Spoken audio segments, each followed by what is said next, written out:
Emma Lowell. Thank you very much, Mr. Speaker. I have watched this whole sorry saga play out for weeks now. Like the public, I feel let down, disappointed, and I am angry. Peter Mandelson should never have been appointed. This was a fundamental failure of judgment. Matthew Doyle should never have been given a peerage. This was also a failure of judgment. I feel the way that today's vote has been handled by the government smacks once again of being out of touch and disconnected from the public mood. The fact that MPs like me are being whipped into voting against this motion is, in my view, wrong, Mr. Speaker. It has played into the terrible... All right, guys, this is where the storm begins. A speech that doesn't just question decisions. It exposes frustration boiling over. The speaker steps forward, clearly angry, clearly disappointed, reflecting exactly what the public has been feeling for weeks. Two major appointments are called out as serious failures of judgment. Not minor mistakes, but fundamental errors at the highest level. This isn't just criticism. It's a direct hit on leadership credibility. The tone is sharp, unapologetic, and intense, setting the stage for a political narrative that is quickly spiraling out of control. Narrative that there is something to hide, and good, decent colleagues will be accused of being complicit in a cover-up. A number of weeks ago, at a private meeting with my Right Honourable friend, the Prime Minister, I spoke about how, after a career of working with victims, that I could not even begin to express how much it hurts me when people are screaming at me in the street that I am a member of the Pedo Protectors Party. I also said that prior to this scandal, people criticised the government's policies and at times lack of political narrative. But to me, they are now questioning the government's moral compass. Privilege motions, ISC investigations, committee hearings and process. Now things get even more heated. The focus shifts from decisions to damage, real political damage.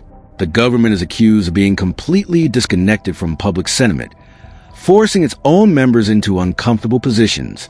All right, this is where trust starts cracking. The idea that MPs are being pressured to vote a certain way fuels a dangerous narrative, that something is being hidden, and once that suspicion enters the public mind, it spreads fast. Honest individuals risk being seen as part of cover-up, and that perception alone is enough to shake confidence at every level. Don't come up on the doorstep. What does come up time and time again is a general feeling that there is something just not right, that politicians are failing to deliver on their promises. Trust has gone and it's been replaced by anger, and the already fragile fabric of our democracy is eroding further every day this continues.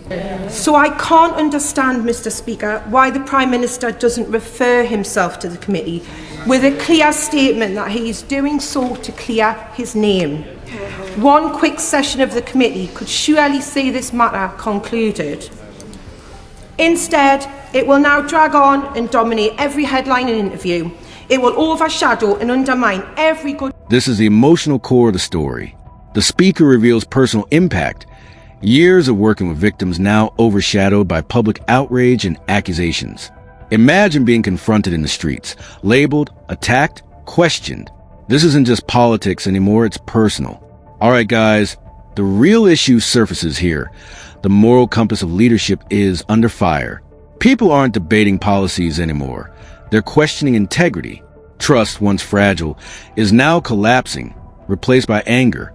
And as this continues, the very foundation of democracy begins to weaken, eroding day by day under public doubt. Policy we make and continue to drag every single one of us down.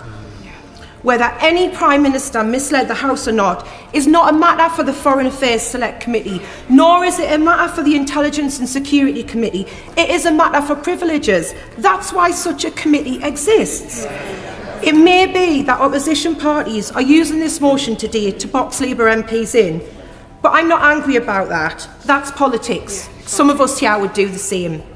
But I know one thing for certain today, Mr. Speaker, that I will not be voting against this motion, but I want to listen carefully to the rest of this debate, because like everyone, when I came to this House, I wanted to do the right thing, and I hope I continue to do that for however long I have left in this place. And now, the conclusion hits hard. A simple solution is presented. Face the committee, clear the name, end the chaos. But instead, delay takes over and the crisis deepens. Headlines will be dominated, policies overshadowed, and reputations dragged down. All right, this is a breaking point. The speaker makes it clear this isn't about party politics anymore. It's about doing what's right, refusing to blindly follow, choosing principle over pressure. In the end, the message is powerful and direct. Accountability matters, and without it, the entire system risks losing what little trust it has left.